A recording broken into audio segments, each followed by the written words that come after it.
বর্তমান যে সরকার আছে এই সরকার ধরেন ডক্টর ইউনূস সাহেব, ওনার এই দেশে এমন কোনো অবদান ওনার নাই। উনার নিজেকে নিজে প্রতিষ্ঠিত করেছে। এই দেশের কোনো বিপদে আপদে আন্দোলনের সময় কোনো সময় তাকে পায়নি, বরঞ্চ ওয়ান ইলেভেন সৃষ্টি করার জন্য উনি দায়ী। এবং ওয়ান ইলেভেন সৃষ্টি করে তার কোনো দল গঠন করতে গেছিলেন, জনগণ তাকে প্রত্যাখ্যান করেছে। তারা কিভাবে বলে, কোন অধিকার বলে, কোন ক্ষমতা বলে বলে যে নির্বাচন করার মুখে আনা যাবে না? আরে বাবা, নির্বাচন করার মুখে আনা যাবে না কোন দেশের কেউ বলতে পারে? ওই সরকারই তো বলতে পারে। ওরা কারা? ওরা তো কোনো রাজনৈতিক দল এখনো হয়নি। এই সরকার মেয়াদ উনি বলছেন যে 25-24 সালের জানুয়ারিতে নির্বাচন হয়েছিল, সে হুম। বিষয়ে 5 বছর মেয়াদ যদি হয় তাহলে সেটা 30 সাল পর্যন্ত গিয়ে ঠেকতে পারে এবং তখন একটা নির্বাচন হতে পারে। বর্তমান যে সরকার আছে সেই সরকার আমাদের সবার আন্দোলনের ফসল। এই সরকার এখন সরকার যে পথে হাঁটার চেষ্টা করছে, তাদের টোটাল আন্দোলনে যারা শরিক ছিল তাদের মতামতের বাইরে গিয়ে চলার চেষ্টা করছে।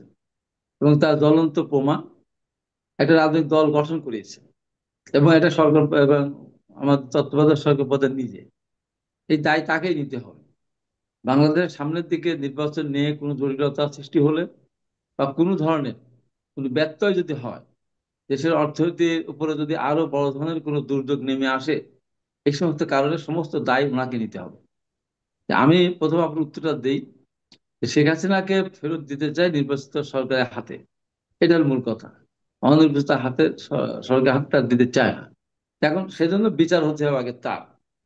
হুম। বিচার তো আগে হতে হবে। কত বছর ধরে বিচার করবে? তার বিরুদ্ধে প্রায় 1000 হত্যা মামলা আছে। তো কতদিন ধরে বিচার করবে? প্রতিদিন কি 5টা 7টা করে বিচার করবে, না নিয়মতান্ত্রিক ভাবে বিচার করবে? এটা আমার জানা নেই। হুম। এই জন্য ভারত আজকে যেটা বলার চেষ্টা করছে, ভারতের সরকার যেটা বলার চেষ্টা করছে, যে আমরা এই জন্য সরকারের হাতে মানে শেখ হাসিনা তুলে দিতে পারি না, এটা তাদের একটা মোটামুটি একটা কথা। মোট কথা হলো যে তারা শেখ হাসিনাকে বাংলাদেশের কোন সরকারের হাতেই তারা তুলে দিতে চাবে না। কারণ শেখ হাসিনা তাদের পাল্টা চাপ করেছে।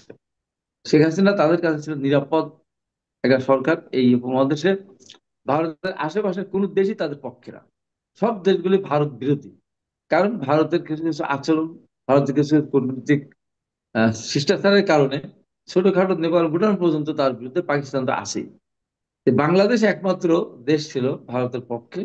যে কোনো ব্যাপারে, যে কোনো সিদ্ধান্ত, আন্তর্জাতিক যে কোনো সিদ্ধান্ত, যে কোনো ফোরামে, যে কোনো মতামত, যে কোনো ভোটাভুটি দরকার হলে ভারত যা বলে দিত, বিগত সরকার, আওয়ামী লীগ সরকার তাই করতো, অর্থাৎ শেখ হাসিনা সরকার তাই করতেন। যে কারণে ভারত মনে করে তারা তাদের জন্য একদম একেবারে নিরাপদ একটা সরকার ছিল।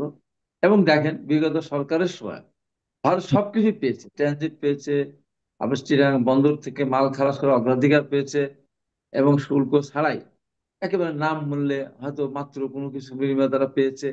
এই এত সুযোগ সুবিধা যে কোনো দেশের যে কোনো সরকারের যে তার দেশের প্রতি দেশত্ববোধ থেকে থাকে, যে দেশের প্রতি ভালোবাসা থেকে থাকে, তাহলে শুধুমাত্র শুধুমাত্র ক্ষমতা টিকে থাকার জন্য অন্য দেশের দাবিদারি কেউ করবে না, যেটা বিগত সরকার করেছে।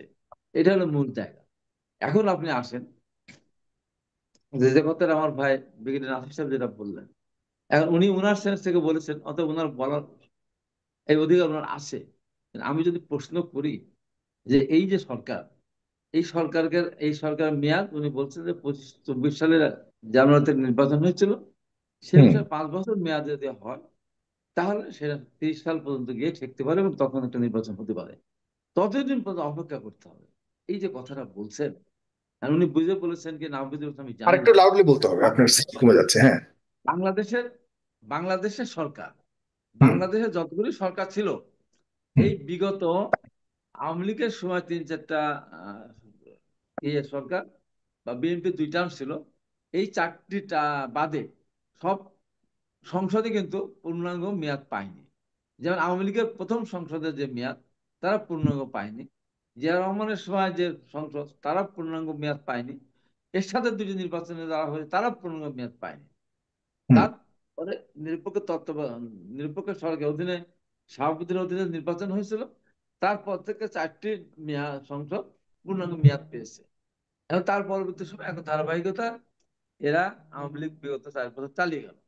এখন যদি আমি মনে করি যে এটা 5 বছরের জন্য নির্বাচিত হয়েছিল আওয়ামী লীগকে ছাত্ররা এখান থেকে আন্দোলনের মাধ্যমে সরিয়েছে, অর্থাৎ ছাত্রদের অধিকার রয়ে গেছে আগামী 5 বছর পর্যন্ত এই সরকারকে কন্টিনিউ করানো। এই কথাটা কতখানি যুক্তিযুক্ত আমরা নিজের বিবেকের সাথে প্রশ্ন করলে আমরা বুঝতে পারবো। আর আরেকটি বিষয় বলতে চাই, যারা বলছে তারা কারা? তারা তো এখনো রাজনৈতিক দলই না, তারা হুম। তো এখন নিবন্ধিত না। তারা এই কথা বলে কি করে? এই কথা বলা তো তাদের কোনো অধিকারই নেই। তারা কি করে বলে যে তত্ত্বাবধায়ক কে শেখ হাসিনার বিচার না হওয়া পর্যন্ত জাতীয় সংসদ নির্বাচন হবে না? তারা কিভাবে বলে জাতীয় স্থানীয় সরকার নির্বাচন না হওয়া পর্যন্ত এই জাতীয় সংসদ নির্বাচন হবে না? তারা কিভাবে বলে, কোন অধিকার বলে, কোন ক্ষমতা বলে বলে যে নির্বাচন করার মুখে আনা যাবে না? আরে বাবা, নির্বাচন করার মুখে আনা যাবে না কোন দেশের কেউ বলতে পারে? ওই সরকারই তো বলতে পারে। ওরা কারা? ওরা তো কোনো রাজনৈতিক দল এখনো হয়নি। তো এই যে সমস্ত কথাবার্তা এদেরকে তারা উস্কিয়ে দেয়। আমি মনে করি যে আওয়ামী লীগ সরকার পতন হয়েছিল কেন জানেন? কিন্তু তাদের ওই বলার কি বারবার অধিকার চকচকে আছে বলে বলতো। মনে করেন না হাবিব? হাবিব মানে তারা যেটা বলতে চাচ্ছে যে যে 2 আগস্টে যে হত্যাকাণ্ডগুলি হয়েছে আমরা ঐতিহাসিক। হত্যাকাণ্ডের বিচার চাই। হুম। এদের এই হত্যাকাণ্ডের বিচার বিচারটা এই কতদিন হবে? বিচারটা আগে হওয়া এক উচিত। জায়গায় থাকতো। হত্যাকাণ্ডটা না, যেহেতু হয়েছে আগে হওয়া উচিত, শোনেন, স্বাভাবিকভাবে দাবি করতে পারে কিনা। না না, তারা এক জায়গায় থাকতো। এই অধিকার তাদের কে দিল? কোন ম্যান্ডেট তারা পেলো? এই সরকারকে আমরা সবাই সমর্থন করেছিলাম। আন্দোলন তো কোন আমরা অধিকার, তো কোন উড়াইয়ে অধিকারের কথা দিয়েছি। বলছেন? নির্বাচন নির্বাচন মানে হত্যাকাণ্ডের বিচার আগে যাওয়াটা বলতেছেন? আমার কথাটা এখন বলতে দেয়, বারবার বললে কিন্তু আমি উত্তরটা দিতে পারবো না, যেহেতু অনেকগুলো প্রশ্ন আসছে এখানে। হুম। সেটি হলো যে এরা যে বলছে, হুম। একবার বলছে শেখ হাসিনার বিচার না হওয়া পর্যন্ত কোনো নির্বাচন হবে না। হুম। ভালো কথা, সুন্দর কথা। আবার পাশাপাশি বলতেছে যে কি বলে, জাতীয় সংসদ নির্বাচনের পূর্বে স্থানীয় সরকার নির্বাচন হতে হবে।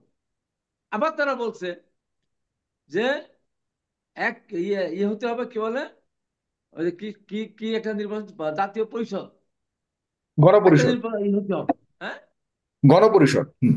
গণপরিষদ। গণপরিষদ ওরা বোঝে গণপরিষদ নির্বাচন কি? এই যারা না বুঝা ছেলেরা যখন এই কথা করে বলছে আর তাদের সাথে যখন সাই মিলাচ্ছে, এতে আমার ভয় হয় এই কারণে, বিগত আওয়ামী লীগ সরকারের আমলে আওয়ামী লীগের সাথে সব ছিল, তার দল ছিল, সমস্ত অর্গান তার সাথে ছিল, সরকারি সমস্ত অর্গান তার সাথে ছিল। শুধুমাত্র এই তার সাথে কিছু অতিরিক্ত বুদ্ধিজীবী ছিল, হুম। যারা বিশ্ববিদ্যালয়ের শিক্ষক, বুদ্ধিজীবী, লেখক, কিছু ব্যবসায়ী, অতিরিক্ত বুদ্ধিজীবী, তারা শেখ হাসিনাকে মিসগাইড করেছিল যে না, আপনার সব ঠিক আছে, আপনি যতদিন আছেন ততদিন থাকবেন, যতদিন ইচ্ছা ততদিন থাকবেন, আমরা ততদিন আছি। এই বলে বলে বলে সরকারের ভুলগুলি তারা ধরিয়ে দিত না। আমি বারবার বলতাম এদের কারণেই কিন্তু সরকার পতন হবে। দেখেন আমার কথা ঠিক হলো, শেষ পর্যন্ত শেখ হাসিনা চায়না থেকে ফিরে এসে যদি সাংবাদিক সম্মেলন না করতো, এত তাদের আগুনটা জ্বলতো না। আগুনটা জ্বালালো আবার কে? ফারজুনের উপর একটা প্রশ্ন করলো প্রধানমন্ত্রীকে, আর তার সম্পর্ক প্রশ্ন করলো প্রভাস আমি। এই তো বাস, হয়ে গেল ঘটনা। তাহলে এই সাংবাদিকতা ডুবালো। আমি বারবার বলতাম এই সরকারকে ডুবালে এই সাংবাদিকরা ডুবাবে।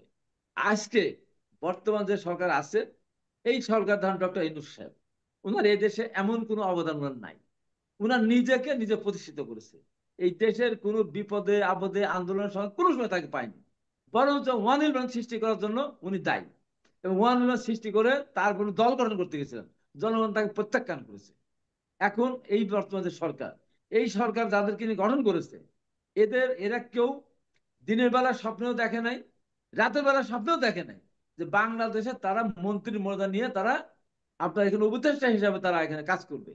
স্বপ্নে, হুম। দুঃস্বপ্ন দেখবে। তারা এখন দেশ চালানোর জন্য আসে। তারা কি চেয়ে?